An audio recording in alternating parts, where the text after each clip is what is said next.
I'm Amy Hale, and this is the story behind my stories. You're listening to the Author Stories Podcast, bringing you the story behind the stories and the storytellers. Margaret White, Terry Brooks, Sheena Kamal, Matthew Quick, JT Ellison, Walt D. Williams, Brad Ford, Corey Dr. O, Brandon Sanderson, Robin Mott, Ernest Klein, Jim Butcher, Charlene Harris. Visit hankgarner.com for archives of all the shows. Today's guest is Amy Hale. Thanks for tuning into Author Stories. You can find all of the archives of the show at hankgarner.com. And when you're there, click on the subscribe buttons in the right-hand sidebar. There's places where you can subscribe in iTunes and Google Play and Stitcher Radio and even YouTube, hankgarner.com. I'd like to thank some sponsors that make this show possible. Grammarly. Go to getgrammarly.com/Hank to sign up for your free account. Grammarly, built by linguists and language lovers, Grammarly's writing app finds and corrects hundreds of complex writing errors, so you don't have to. Grammarly corrects hundreds of grammar, punctuation, and spelling mistakes while also catching contextual errors, improving your vocabulary, and suggesting style improvements. Go to getgrammarly.com/Hank when you're working on that new book before you send it to your final editor. Let Grammarly take a pass at it. You'd be surprised at what it'll catch, and your editor will thank you for it. Brand new from Stefan Bolt's The White Dragon Omnibus Edition. This book has been 2 years in the making for those of us that have been following along as Stefan has released the books Genesis, Crucible, and Alchemy. We have been on the edge of our seats waiting to see how he would finish the series, and now you can read it all in one volume. No waiting. Genesis, Crucible, and Alchemy, The White Dragon series by Stefan Boltz. Available now. There's links to it in the show notes. Untold Deception by William Stakos. I looked up. The executioner pulled the lever. Her body fell, and the crowd cheered. I couldn't watch the rest, so I lowered my eyes to the ground. I think I understand now. I get it, Mom. I now know what it means to grow up. Untold Deception by William Stakos is a book full of magic, coming-of-age story, and a story about family. Check out the link in the show notes, Untold Deception by William Stakos. Stay tuned after the show for an audiobook clip for Richard Gleaves, the Jason Crane series. Well, thanks for joining me again for the Author Stories Podcast, where I bring you the story behind the stories and the storytellers. Today, I'm really excited to have my good friend Amy Hale on the show with me. We chatted last time. We were just talking before we started recording that she was previously on episode 46, and that was in the first year of Author Stories, and the episode you're listening to now is, I believe, 462. So we were due for a catch-up, weren't we, Amy? Yes, we were. Yeah, we were. Long overdue. Yeah. I think when we chatted last, your first book, Ulterior Motives, was out. And your second book was just coming out, Shadows of Jane. Yeah, I think it was, Shadows, the first Shadows book. And man, you have done so much since then. Yeah, I have. I've been busy. Yeah. But before we get into all that, we hadn't really settled into our first question of the show, by that time. We talked a little bit, but we didn't really nail the essence of the first question. So I'm going to ask it to you. What is your first memory of wanting to be a writer or storyteller? First memory, let's see. My first probably real memory is in high school. When I remember sitting on the bus, we had a tech school that we went to in high school. We spent 3 hours a day there, so we rode a bus 30 minutes there and 30 minutes back. And I remember sitting on the bus with a spiral notebook and a pen and writing a horror story. And because I was a huge Stephen King fan, and it seems like just recently in the last few years, this memory has come to me real strong. I remember writing that story, and I've always liked stories. I mean, as a kid, I've always liked to make up stories, but that particular time writing that story as a teenager has really stuck out to me. And I wish I knew where that story was now. I mean, I'm sure it's terrible, but I wish I knew where it was. I do not remember what I did with it. I don't even know if I completely finished it. I just vaguely even remember what it was about, but I remember just intently scribbling in that book the entire trip to and from our tech school, the entire my entire senior year. Oh, wow. So you were a big Stephen King fan? Yes. What Stephen King is he's one of those authors that is a little all over the place. A lot of people think he's a horror author, and he's not exactly a horror. I mean, sometimes he is, but sometimes he writes thrillers, suspense. Sometimes it's not graphic at all. Sometimes, he writes, like The Shawshank Redemption or Stand By Me, and some that has absolutely no genre qualities about it, if you will. Just literary stories. Just moving. Yeah, yeah. So what was it about Stephen King that really excited you? I think, of course, being a teenager, I think it was the horror. Yeah. I remember staying up way past my bedtime reading Pet Sematary and It, and not being able to sleep because those vivid images, because his imagery is amazing, just, sticking in my head. And then, of course, I'm sure I had some really vivid dreams. And then waking up the next morning thinking, man, I really should have not read that before I went to bed.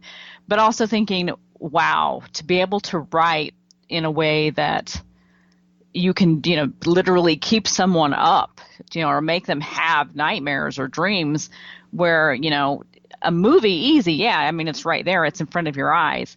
But to describe something in a way that you can envision it without seeing it, I think is just such a gift. And he definitely has that gift. And I think that was something that really drew me in about him, is the way he could tell a story. And even if it wasn't horror, he could tell a great story. But yeah, I'm being a teenager and horror, I think that was initially what drew me in, was kind of the morbid, the morbid side of it. But see, I never would have guessed that about you. You don't have a morbid bone in your body.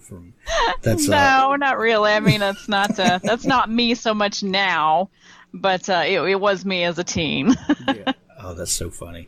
Were there any other authors that you followed and geeked out about, or maybe book series or anything like that?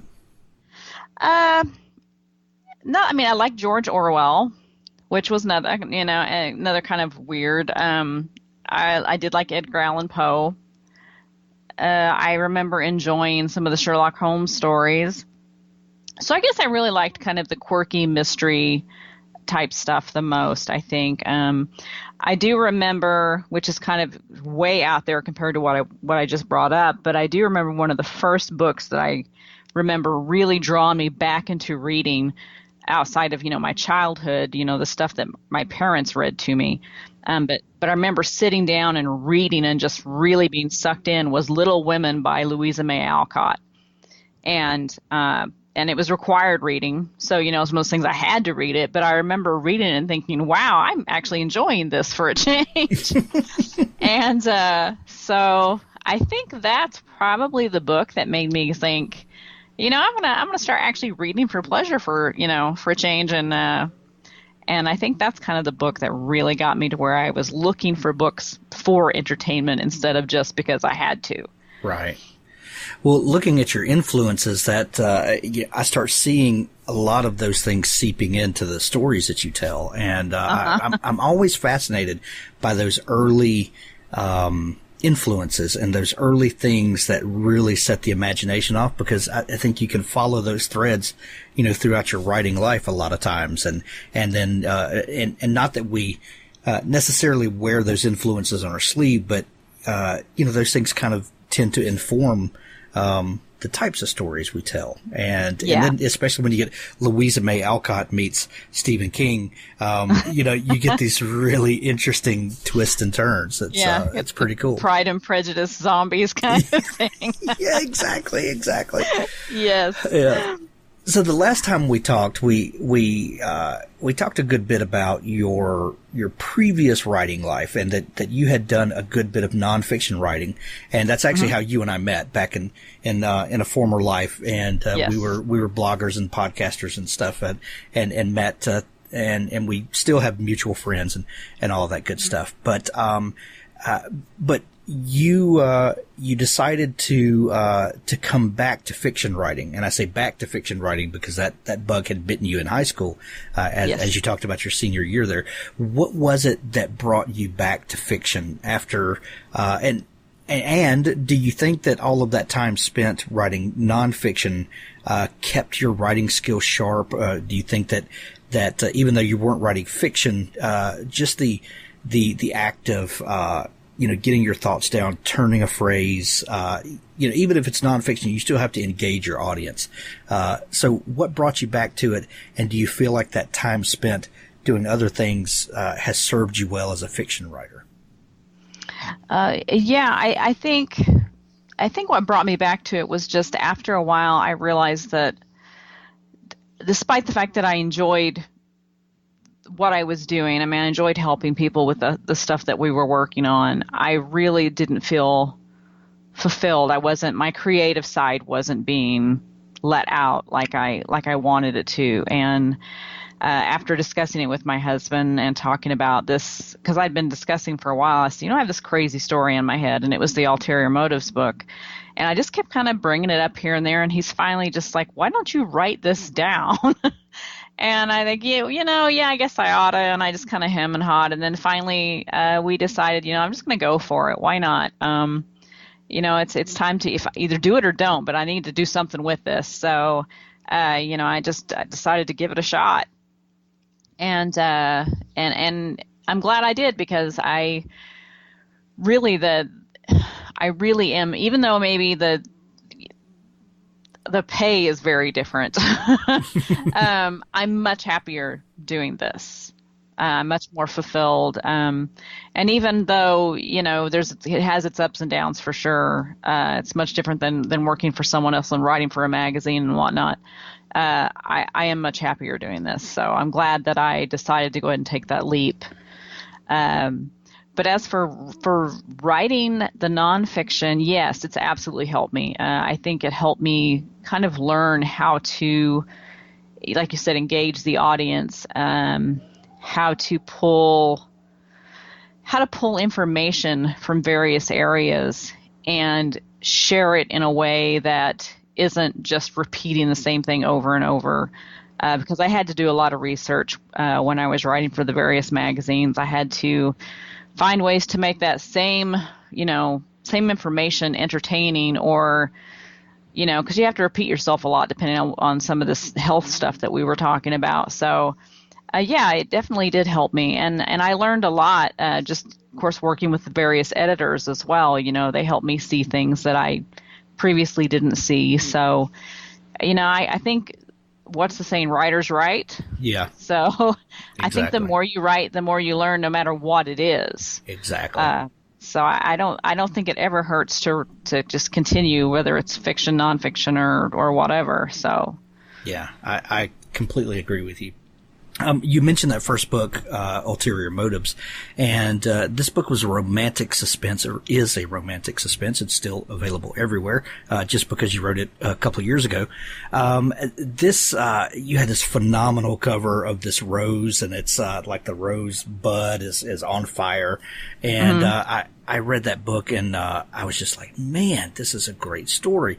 And I'm a huge like thriller suspense kind of nerd. I love those kinds of books. When you call it a romantic suspense, I think people immediately have an idea in their mind of what kind of book it is. Anytime you use the word romantic at the beginning, do you feel like that you lose the male audience when you do that? Or do you think that people are more secure in their reading now than they have been? And do you ever hear comments about that?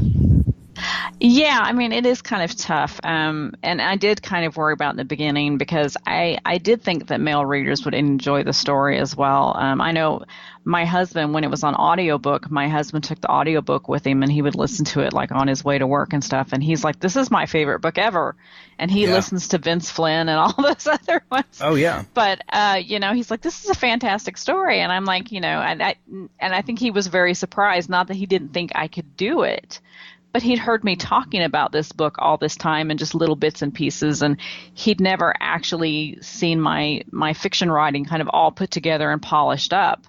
So he was like, wow, this is really good. And like you said, the word romantic thrown in with the suspense, I think it does kind of put a lot of people off because I think they automatically envision that it's this mushy, maybe smutty kind of thing, when if you really look at it, pretty much every story that involves humans has some kind of romance in it. But some are just more heavy than others, Right. And I talk about that all the time, that I really despise a lot of these genre designations because they people just make assumptions and instead of reading the freaking book. But then, I understand that you need to be able to find a book, because when I go looking for a book on Amazon or in the bookstore, I gravitate toward particular places to start looking. And then I realize that I am the problem, when we're talking about this, but it kind of irritates me that we, and I'm speaking about me as well, is that we tend to, judge these things by how we categorize them. And we all do it. We all do it. Yeah, but life is multi-genre. Even my reviews, it's funny because people perceive things different ways. Mm-hmm. My reviews, I've got one person like that. This is such a great mystery. It was a fantastic story, and it wasn't too heavy on the romance. And the next review will say, "Wow, this was way too much relationship for me. I didn't feel like it had enough mystery in it." So it's really just depends on, I think, on what you're looking for while you're reading. Yeah. Everybody brings their own stuff to it. Yeah, I think they bring their own thing to the table, and the reason I called it a romantic suspense because it really did focus on the two main characters' relationship while they're trying to figure this big mess out. So it just felt like that was probably the correct designation. Yeah. And when I started, I was thinking I was going to probably be primarily a romance author. But I've kind of, migrated a little bit, so. Well, that was going to be my next question is, I know that, and there's kind of a multi-layered, question or a conversation starter, probably more than a question. But, there are certain genres that, are, kind of uber hot from time to time, and people try to capitalize on those genres. And then in self-publishing versus traditional publishing, there are different genres, and each of those things kind of get marketed different ways, and there seems to be a certain reader group that's primed, that watch for indie books in this space, or for traditional books in this space. And, so as you start looking at the market, I think like life is multi-genre. We don't, our life has a little bit of romance, and there's usually some comedy, and there's some tragedy. And, if we're lucky, there's a little mystery and suspense, or maybe not so lucky. But yeah, I think we need to be a little looser and not be so uptight about, what the labels we put on books. Absolutely. Yeah. But, looking at the books that you've published over the last few years, you've kind of had this progression, and it's interesting to see, you have gotten into paranormal, stories and romantic comedy, and, the kind of mystery thriller, as in your first book. And then you've got this new series, Havenwood Falls, High, that you're writing in. How do you think about the progression of genres that from where you started to where you are now? Are you more comfortable writing where you are now, or do you even think of it that way, or do you just approach each project like, I have an idea for this book, and this one just happens to be a funny story, so I'm going to write a comedy? How do you think about that? I really just approach it as this is the idea I have, and this is what I feel like I need to write at this point. I do kind of notice that I've been more drawn to the more paranormal type stuff in the last couple of years. And I don't know if that's just maybe more of my roots from high school kind of pulling me back, the stuff that interested me then, the Stephen King type stuff. Right. But I found that I do kind of like the darker stories, the stuff with a little odd kind of spooky twist at the end, or something maybe you're not expecting. And I'm actually have a thriller that I'm working on that's really got very little romance at all in it. It's really more of a thriller on its own that I'm kind of been messing with. So it's just kind of whatever story's kind of sticking with me and that I feel is what I have to tell at the time. Yeah. Do you approach the writing differently for the genre? And are you an outliner, or are you a pantser? And does that process change depending on if you're writing paranormal or comedy or thriller? The process kind of changes. I was a pantser, and I'm really trying to do better about that. I'm trying to outline better because I catch myself kind of, veering off, and then I have to reel myself back in. And when it was just me, that was no big deal. But now, working with the Havenwood Falls and the publisher there, they have strict deadlines, and, they want this and they want that at specific times. And I'm working with a team, and, I can't allow myself to kind of wander around and go, oh, wait, what if I did this? I have to, really stick on a rigid schedule. So I'm trying to do better about having a clear outline that I can kind of keep myself on an even keel with it as I write.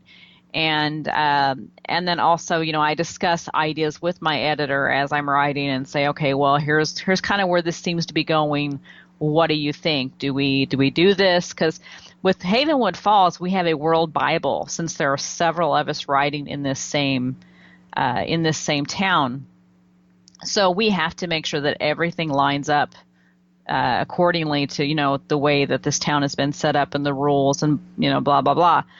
So it makes it a little more difficult when you have a very strict set of rules. So it's not just what's in my head. It's what has been outlined for the entire series or the entire world. And that makes it a little more difficult. So the plotting helps that a lot. So I've had to learn to be less spontaneous and a little more scheduled. But I do try to approach each book with kind of the same process. I sit down. I usually know my beginning and my ending. It's usually my middle that's kind of iffy, and I kind of work through it as I go. And I usually almost always have some kind of musical playlist that kind of helps me find the right moods. Something that, if I'm writing something that I know is going to be a really emotional, maybe a really sad scene, there are specific songs I know that if I listen to, they're going to have me near tears. They're going to put me in that right mood so that when I'm writing the scene, I'm going to feel everything I need to feel to get those emotions out there. Oh, yeah. I'm the same way. Yeah. So it's amazing. And there's even sometimes when I'm just not finding that inspiration, I will go look for maybe TV shows or movies that kind of drum that up. Like when I was writing romantic comedies, I would go watch some of my favorites and just, oh yeah, this is what I love about this. And, right. It just kind of helps pull that out of you sometimes. So I do have a process. It's not always the neatest process. And it's not always 100% consistent every time, but as a general rule, it's kind of follows the same line. But as far as the different genres, I can't really say that I do anything particularly different. Gotcha. Tell us about Havenwood Falls. What's the idea behind this series, and how did you get involved with it? Well, Havenwood Falls is the brainchild of author Christy Cook, who is also the owner of Angora Productions. I'm sorry, Angora Productions. I think it's Ltd. Limited. I can't remember now. Incorporated. Sorry. For something, my mind's gone blank. But she owns the small publishing company, and she had this idea for years about this world of this little town with all these various supernatural beings living in somewhat harmony with humans, and having all these different authors kind of give their input and their stories, just kind of adding their characters in. And she thought it would be so fun to have all these collaborative ideas. And she had several people tell her, so this is going to be it's going to be a nightmare. You're going to have, the lawyers, you're not going to be able to get a contract that's going to work. It's going to be a disaster. So she sat on it for a long time, and she finally found an attorney that was able to write up a contract that was fair for her and for the authors. She got things kind of lined out, and then she started asking authors if they were interested. And I was one of the first few that she invited to join up. And so she has there's Havenwood Falls, which is the new adult. There's Havenwood Falls High, which is the young adult. And those were the first two lines that she started in Havenwood Falls. And so it's got the supernatural and the humans coexisting in this little box canyon in Colorado. And there are very strict rules so that the supernaturals don't reveal themselves to the humans. But it is, as the name says, it's a haven for supernaturals who can try to just live in peace and exist without being bothered by those who do not believe that supernatural creatures or beings should exist in the world. So it's been fun to be able to explore that. Yeah, it sounds like a lot of fun. It really has been. And like I said, we've got a World Bible that we follow so that we make sure that all of our stories line up the way they should. There's very, very strict rules for what can and can't be done in the town. And we do have shared characters so that it's kind of like a TV show that has different story arcs. You watch one episode and you've got this character and this character's relationship or what's going on with them. And then maybe you tune in next week and there's these characters that were friends of those characters and here's what's going on with them. So you get the same, same high school, same hospital, same businesses, same town, and some of the same characters with different main characters in each book. So it's a lot of fun, and our readers have really been really loving it. They especially when they are reading and they get to see some of these same characters that they read from another book. It's very immersive. Right. Is there a designated end that you guys are all writing toward, or are you guys treating this kind of like a TV series, and as long as you can keep engaging storylines going, that it'll keep going? At this point, it's like a TV series. As long as we can keep storylines going and the readers are still interested, we're going to keep it going. It's got I've written 3 for the Havenwood. I've got 2 in the high school and 1 in the new adult. And then they just opened another line this year. That's the legends. So you're getting the backstory behind Havenwood Falls. Nice. How it was, how it got started. I think some of them go back to like the 1500s.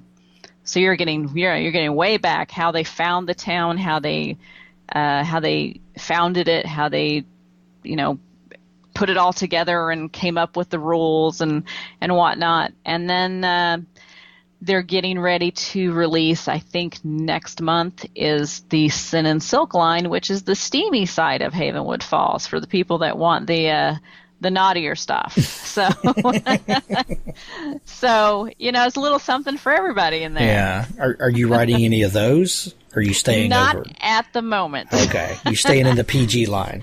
I'm staying in the PG line for the Okay. time being. Gotcha. Who knows? I'm not, never say never, but at this point, it's not in the plan. Right. You touched on this just a little bit when we were talking about outlining versus pantsing. And you said that now that writing in this series, you're having to do a little more preparation up front. But what have been some of the big challenges of writing in a shared universe? As opposed to just writing whatever pops into Amy's head that day.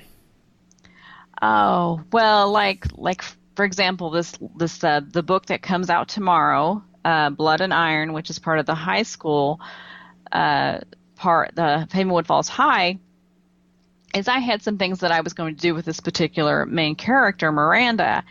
And, if this was just my story, then I could do all these different things that I wanted to.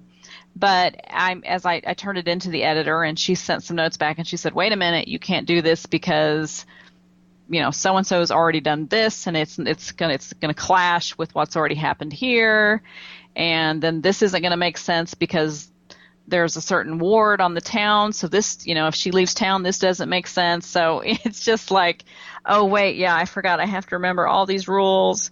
And, oh yeah, so-and-so's not able to do that because this does, it's just, if there's just a lot to remember. And of course, the more books that are written, the more characters that are pulled in, the more you have to remember.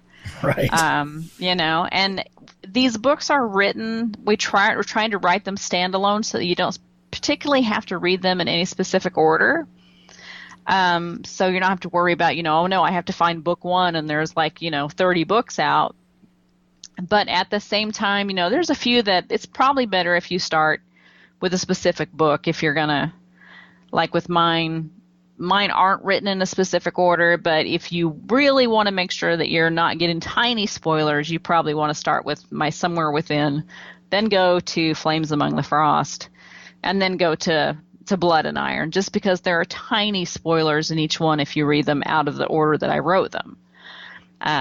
But we're really trying to keep it where they're standalone. So if one book doesn't interest you, that's okay. There's enough information in each book that you're still going to be able to pick it up and enjoy it without having to worry about reading all the rest of them. Havenwood Falls has allowed you to dip your toe into YA, which is the first that you've done. How has writing YA been for you as opposed to your the language has changed so much. When you say adult now, people think you're talking about something else, but just regular fiction as opposed to YA. Yeah. I've really enjoyed it because I know people say YA, and I know they think it's not middle grade, right? But it's also not the new adult where we're talking kids in college and experimentation and alcohol and all this kind of stuff. So, when I write YA, I try to write it in my mind, and I realize I know teens cuss and I know they experiment and I know this kind of thing, but I try to write it fairly clean because I in my mind, I would like to know that if a 14-year-old comes up to maybe my table at an event and is like, can I read this? I would like to be able to, with a clear conscience, say, yes, this would be appropriate for you. Sure. So I try to write a little bit more family-friendly YA. So both of my books are appropriate for younger readers. I do have the Blood and Iron that just came out. It does have a little more adult topics in it because of one of the male characters, he's in a motorcycle club, and that in itself can be kind of Sons of Anarchy kind of iffy, but yeah, I mean it has opened an entirely new way of looking at things for me, and and it's opened a new set of readers for me. I've got younger readers now, and of course now, because I have younger readers with Somewhere Within, I'm now looking at everything that I'm writing in a different way and wondering, how can I make this appropriate for them as well? So I do think I would like to continue to write in YA, whether it's for Havenwood Falls or just for myself, so that I have something for the younger readers as well as for adults. Well, I've met some folks that said, I can't write with those kind of restrictions. I don't want to. It cramps my creativity. But what I've found is that by forcing yourself to get into a different mindset and say, okay, I'm going to put these parameters on myself, and I'm not going to have drugs and alcohol in it. I'm going to clean up their mouths a little bit. Mm-hmm. And I found that it actually makes me more creative, because you're forced to find new ways to do things again, which a lot of times we get comfortable with our toolkit, and we're not forcing ourselves to grow anymore. Yeah, I mean, it can be more of a challenge, I think, sometimes, because I've always kind of been more of a PG-13 type writer anyway. Like with most of my books, any intimate scenes were always more, fade to black, closed door type stuff anyway. Yeah. And the language was always fairly mild, and that's just because that's just how I've always done it. It's what I was comfortable with. But like when I wrote Somewhere Within, I was just very, very, very, I was just very careful with how I wrote it, because I knew it would probably end up in the hands of younger readers. And I enjoyed trying to do something different. And then I turned around and I wrote Flames Among the Frost, which was about a relative with Somewhere Within. It's a young girl named Zoe. Flames Among the Frost is about her aunt named Jetta. Jetta is like the exact opposite of Zoe. She's tattooed, she's pierced, she's got a potty mouth, she's a rocker, she does her own thing. So it's you. And so, except for not quite the potty mouth. No, I'm teasing. But I do have tattoos. Yeah. But she's just kind of the exact opposite. And at the same time, I also had to lift restrictions that I've always put on myself to write that character. So it was a challenge in a completely different way, because I went from always writing PG-13 to being like G, if we're putting ratings on things, and then turn around and writing R in the next book, because, I'm writing this and I'm like, okay, nobody's going to buy that this, biker rocker chick is saying, "Oh fudge." Right. Nobody's going to buy this. It's not believable. So, I had to go, okay, she's got a potty mouth. I'm just going to have to, admit it. This is what she says.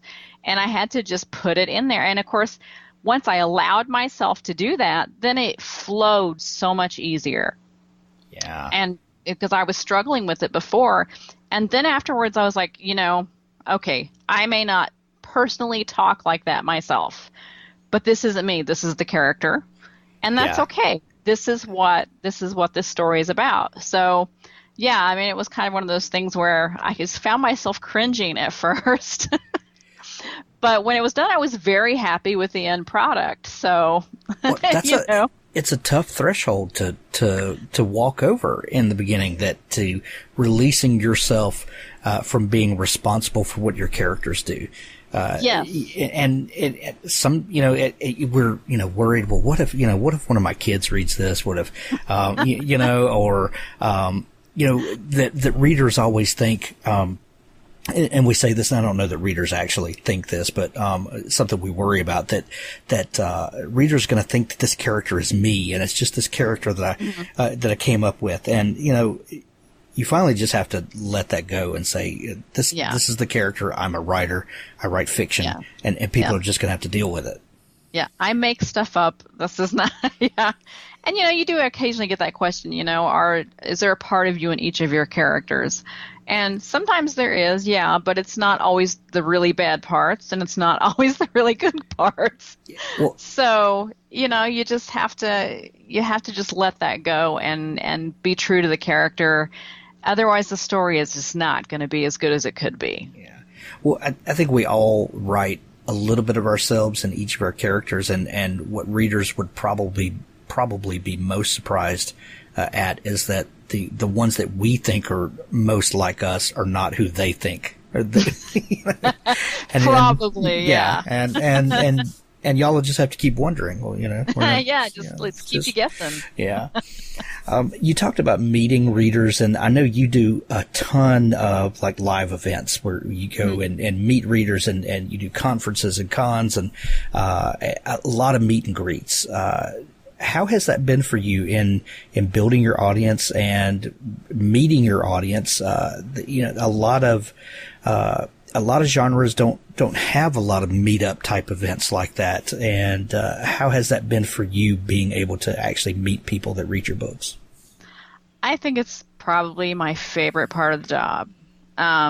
It has been so much fun. We actually have one coming up here next weekend on the 21st and 22nd in St. Louis, Missouri, called PennCon, and it's one of the bigger ones that I go to every year. It's a 2-day event where we have workshops, we have panels, we do the signing, we have a DJ party on Friday night where we get to hang out with the readers. There's an open bar if that's what interests you. There's usually a lip sync battle. There's a dance floor. I mean, we just get to hang out with them. And then on Saturday night, we have a dinner and an awards ceremony, and it's always themed. This year, it's the Roaring Twenties. So, like my husband and I, he's going to be in, he's still working it out, but I think he's going to be in a zoot suit. I've got a flapper dress, I love it. Yeah, so, we all get to really, just kind of have a lot of fun with it. And this year, they've added an extra day on Thursday.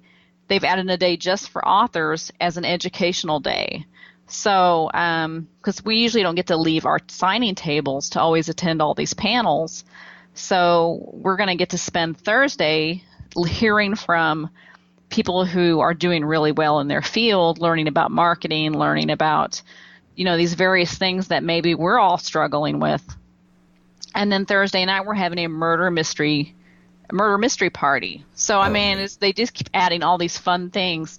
And they're not all quite this extravagant, but they're all fun because you get to spend time with people, you get to meet them. And I've realized that with each one, my fan base grows because you're not just selling your books, you're selling yourself. Yeah. They get to know you, you get to know them, and you really create a bond and friendships with people. And of course, after that, I joke, but I have had people tell me, I don't care if you write the phone book. I'm one clicking as soon as something comes out. So, you get some very loyal people, when they hang out with them for a couple of days, and then, you talk with them on Facebook or Pinterest, wherever. Right. So it's good for that. It's really good for that. I think because of the digital publishing revolution, the indie publishing revolution, it has become easier and easier for us to lock ourselves in our room, write a book, click publish, and go to writing the next one. You figure out how to run some Amazon ads, some Facebook ads, get a book bub every now and then, and you can handle all the marketing, and you go on Facebook and you post witty updates, and, you get a little banter back and forth, ha ha ha. And, and that becomes your persona, and people will maybe find one of your books and they like the book, and then they go on to the next thing because they don't really know you.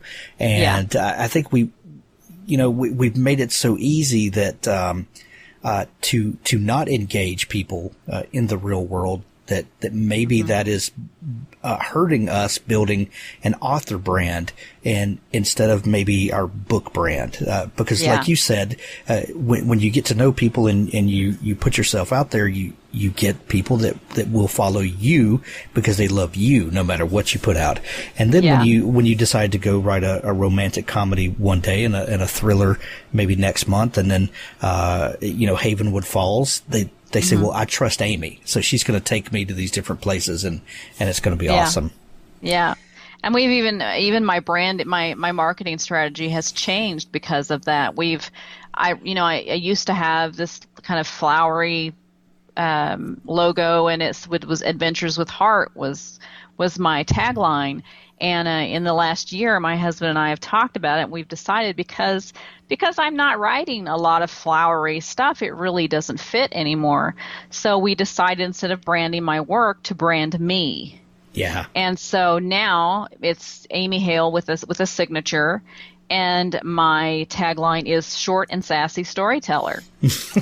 and my business cards have things like, I've got 3 different versions of my business card. It has the short and sassy storyteller.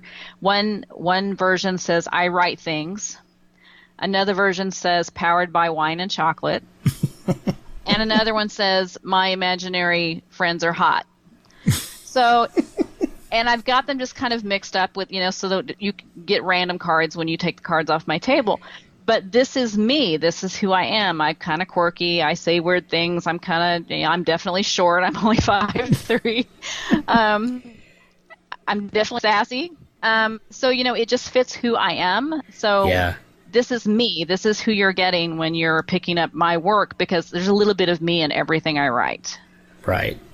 Well, and it's so much fun to get out of that initial stage where you feel like so much is riding on this next book and this next story. Well, this is going to be the breakout book. This is going to be the one. And when you get comfortable with you and say, okay, this is for the long term. This is for the long haul. There are people out there that love what I do, and they're going to follow me. Now, let me get in tune with myself and figure out what kind of story I want to tell next. And that's a good feeling when you get there. And it's okay if this isn't the book that, sends me skyrocketing. And it's okay if I don't have a book that ever sends me skyrocketing. Yeah. I'm doing what I love. That's right. And that's the important thing. Well, sure, I would like to make a lot of money. No, I'm not saying I'm not. I would love to, make a really good living doing this. But if I don't, that's okay too. I'm happy. Well, and when you do have that book that just skyrockets and you've had this time to really build your back catalog, that's only going to be good for you. Yeah, correct. Yeah. So you've got a new book. We're recording this the evening of the 13th, but on the 14th, you said tomorrow, but it's actually today when everybody's listening to this. That's when Blood and Iron comes out, right? Yes, correct. And that's the Havenwood Falls High Novella. Is that the second novella in the high school series? That's the second one that I've written. There are several, yes, but that's the second one I've written in the high school series. Excellent. What are you working on right now? This book is out. What's coming up next from you? Right now I am working on. Well, I'm kind of working a little bit on that thriller I was talking about earlier. And then I'm also working on one that is really kind of off the beaten path. It's really kind of actually a hard one for me to write because it's really digging deep into something that's personal, because it kind of touches on depression, anxiety, and how it can really, really touch your life. And that's something that runs in my family. It's something that I've been touched by, something my son's dealt with. And I'm working on a story that involves that with a young mother who's having to try to put her life together after she's almost destroyed by depression. So, and it's going to have a romantic spin on it, but I just felt like it was important to get something out there that really kind of puts how mental illness can vastly change your life. And it was something that has been on my heart for a long time.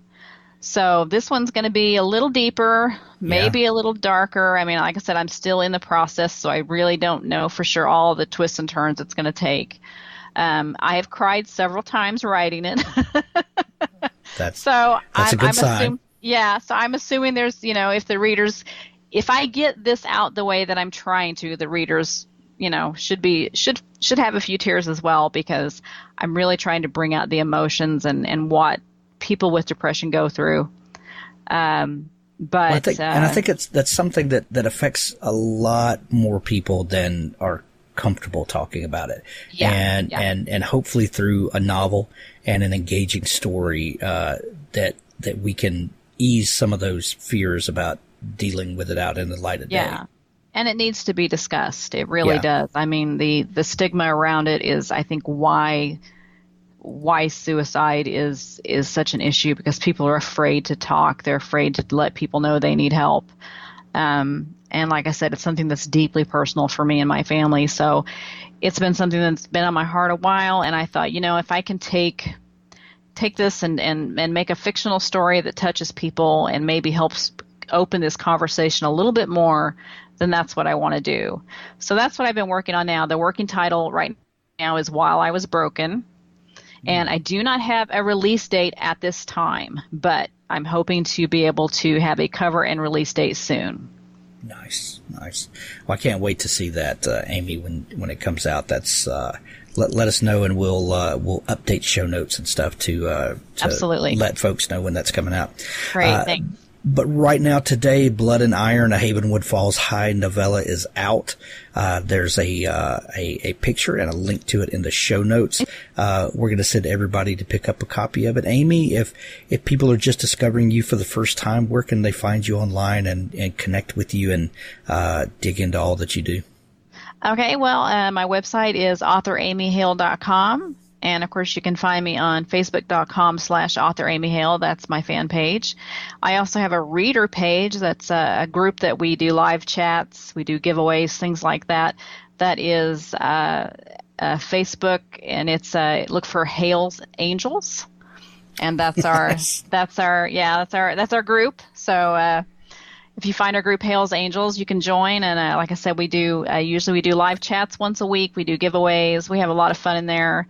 And like I said, also Author Amy Hale on Twitter, Author Amy Hale on Instagram. I'm pretty much Author Amy Hale everywhere. Nice. So, nice. Pretty easy. We're going to send everybody to see you, Amy, and I'm joining the Hale's Angels group right now. Awesome. Awesome. I'll put a link to it in the show notes as well. Amy, right. Thanks so much for coming on the show. Thanks for having me. I appreciate it. Thanks for listening to the Author Stories podcast.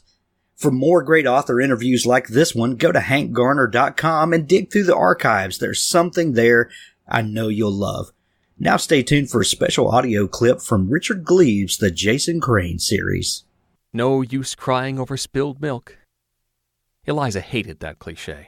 She'd grown up a cliché, her life a bowl of cherries, duck soup, easy as pie, child's play behind a white picket fence. Mother had been the Wyatt Earp of clichés, firing them off quick draw. A rotten apple spoils the barrel. Smile and the world smiles with you. Every dog has his day.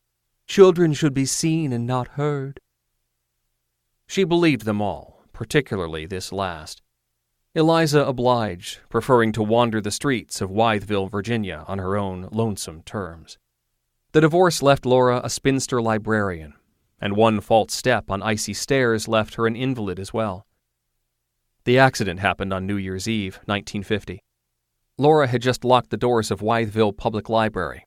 We must make black-eyed peas tomorrow, Laura had been thinking, with turnip greens.